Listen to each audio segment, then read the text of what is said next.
हे कार्यकर्ताओं, तुम्हारी क्या औकात की सवाल पूछो। हे समर्थकों, तुम्हारी क्या बिसात कि तुम तय करो लोकसभा चुनाव कौन लड़ेगा। हे जनता, तुम्हारी क्या हैसियत कि तुम दिल्ली दरबार से चुने गए प्रत्याशी को बदलने की मांग करो। हे निर्वाचन क्षेत्र की समस्त जनता, तुम्हारा काम तो वोट देना भर था ना। किसने कहा था तुमसे कि भरी सभा में राजा के सामने उसके मनसबदार की बुराई करो। कार्यकर्ताओं, तुम्हारा सांसद कर्म करे या कांड, तुम्हारा इतना दुस्साहस कि तुम शिकायत करो। दिल्ली में बैठे उस यशस्वी महाराजाधिराज ने जब कह दिया कि हमारा यही दुलारा चुनाव लड़ेगा, तो तुम उस आदेश को सिरोधार्य करो, न कि सवाल करो। संविधान तो पढ़ा होगा।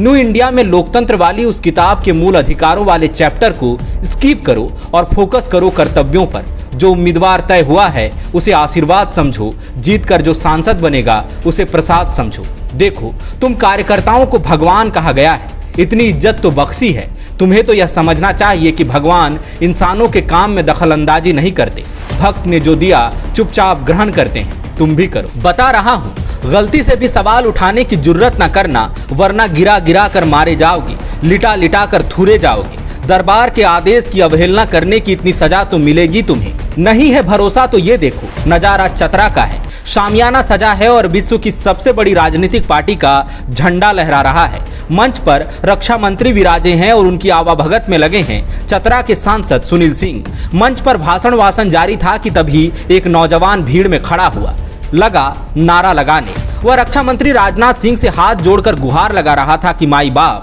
हमारा इस सांसद ठीक नहीं है। 10 साल के कार्यकाल में काम नहीं किया। हम पढ़ा लिखा नौजवान हूँ, विनोबा भावे यूनिवर्सिटी से लॉ पढ़ रहा हूँ। हमारे सांसद ने पिछले 2 कार्यकाल से ढंग का काम नहीं किया और तीसरी बार भी इन्हीं को टिकट देने की चर्चा है। प्लीज ऐसा मत कीजिए, किसी और को मौका दीजिए।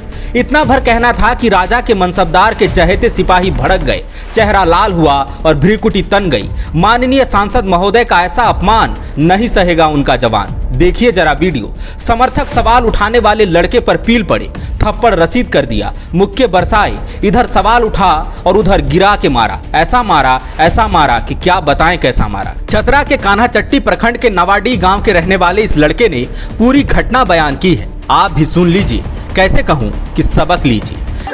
मेरा हम अपना वैचारिक मत रख सकते हैं ना। सुनील सिंह का दिया हो गया। हम लोग शिक्षित व्यक्ति हैं, विनोबा भावे यूनिवर्सिटी के लॉ के स्टूडेंट हैं। अब शिक्षित लोगों के साथ ये हाल हो रहा है, इसको गुंडाई बोला जाता है। और सुने थे बीजेपी गुंडाई खत्म करने के लिए आई है। तो गुंडाई को सौरभ हुआ। मैं कान्हाचट्टी प्रखंड का नावाडी गांव का रहने वाला हूँ। क्या हुआ मामला, थोड़ा रुक जाइएगा। जैसे ऐसा हुआ, माननीय रक्षा मंत्री राजनाथ सिंह जी आए हुए थे, मंच पर मौजूद थे।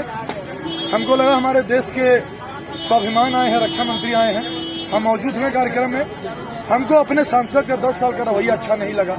मैंने विरोध किया, मैंने दोनों हाथ जोड़ के विरोध किया कि ऐसा सांसद हमको नहीं चाहिए। अगर राजनाथ बाबू आप ही चुनाव लड़ जाइएगा, मोदी जी चुनाव लड़ जाएंगे, ज्यादा बेहतर है। 10 साल हमारे सांसद मोदी जी ही रहे हैं। उसके बाद मैंने मां भद्रकाली के मंदिर में प्रवेश किया तो लोग मेरे पर उग्र हो गए। मैंने पहचाना भी नहीं, गार्जियन स्वरूप सब लोग थे, वो मेरे पर उग्र हो गए, मेरे पर हाथापाई पर उतर पाए।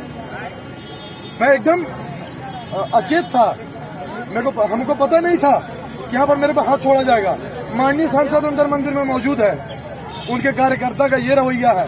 तो हम झारखंड से हैं, हम झारखंडी हैं, गरीब हैं, बिहारियों से नहीं सकेंगे। मुक्त करा दीजिए बिहारी से, ये बक्सर वाले गुंडा लेके चलते हैं। धन्यवाद। बीजेपी ने झारखंड की 14 में से 11 लोकसभा सीटों पर प्रत्याशियों का नाम तय किया है। चतरा में लगातार तीसरी बार सुनील सिंह को ही प्रत्याशी बनाए जाने की चर्चा है। बता दें कि उम्मीदवारी के विरोध का यह पहला मामला नहीं है। सांसद बीडी राम का भी जोरदार विरोध हो रहा है। कार्यकर्ता और पार्टी पदाधिकारी नाराज हैं, आरोप लगा रहे हैं कि प्रत्याशी के चयन में उनसे रायशुमारी नहीं की गई। हमने असहमति जताई, लेकिन हुजूरे आला ने एक न सुनी। रांची में प्रत्याशी संजय सेठ का भी विरोध हो रहा है। और ऐसा भी नहीं कि केवल बीजेपी में ऐसा हो रहा है, देश की सभी राजनीतिक पार्टियों का यही हाल है। आला कमान प्रत्याशी तय करता है, आला कमान ही प्रत्याशी का नाम काटता है आलाकमान ही तय करता है कि कार्यकर्ता किसकी जीत के लिए काम करेंगे, चाहे नाम से उनकी सहमति हो या नहीं। आलाकमान का आदेश कार्यकर्ता, समर्थकों और जनता को कभी आशीर्वाद, कभी प्रसाद तो कभी नियति मानकर स्वीकार करना होता है। विडंबना देखिए कि वही जीत भी रहे हैं जिनका नाम तय किया गया। ऐसे में कहने को कहां बाकी रहा कि सांसद से जनता की नाराजगी थी, पर ऐसा है नहीं, नाराजगी तो है। दरअसल न्यू इंडिया में पब्लिक सांसद या विधायक नहीं बल्कि सीधा मुख्यमंत्री और प्रधानमंत्री चुन रही है। सभी राजनीतिक पार्टियों में ऊपर एक ही चेहरा है और उसी चेहरे पर चुनाव लड़ा जाता है। जनता की नसों में भी राजतंत्र घुसा है और उसे लगता है कि उनका पीएम या सीएम हाथ घुमाकर जादू करेगा और सब सही हो जाएगा। फिर सांसद की पूछ कहां कि उसने अपने 10 साल या 15 साल के कार्यकाल में क्या किया और क्या नहीं। सभी पार्टियों की जीत का मूल मंत्र यही है, जो कहा उस पर नहीं भरोसा तो पैटर्न देख लीजिए। क्या वाकई में जनता, समर्थक या कार्यकर्ताओं की राय मायने रखती है प्रत्याशी के चुनाव में? बिल्कुल नहीं। तो हे समर्थकों, हे कार्यकर्ताओं, हे जनता, मध्यकालीन शासन का सर्वाधिक विरोध करने वाले लोग उसका एक फॉर्मूला बड़ी शिद्दत से अपनाते हैं, राजत्व का दैवीय सिद्धांत, डिवाइन थ्योरी ऑफ रूल। नहीं समझे? चलिए समझाता हूं। सल्तनत काल में एक सुल्तान था, नाम था गयासुद्दीन बलबन। इस तानाशाह सुल्तान ने अपने शासन को सही ठहराने के लिए राजत्व का दैवीय सिद्धांत प्रतिपादित किया था। कहता था, मैं सुल्तान हूं क्योंकि यह खुदा की मर्जी है, मैं बुरा सुल्तान हूं, यह भी खुदा की मर्जी है, मैं अत्याचारी हूं तो समझो तुमने पाप किए हैं और खुदा ने तुम्हें इसकी सजा दी है। आजकल भी कुछ ऐसा ही है।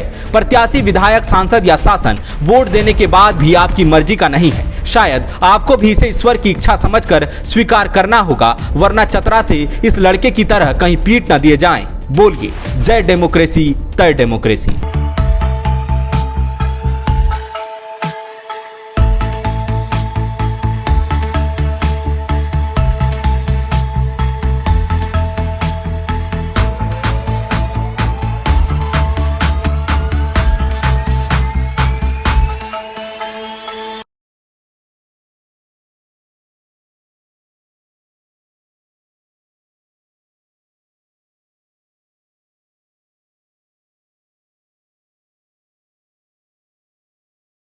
The follow-up.in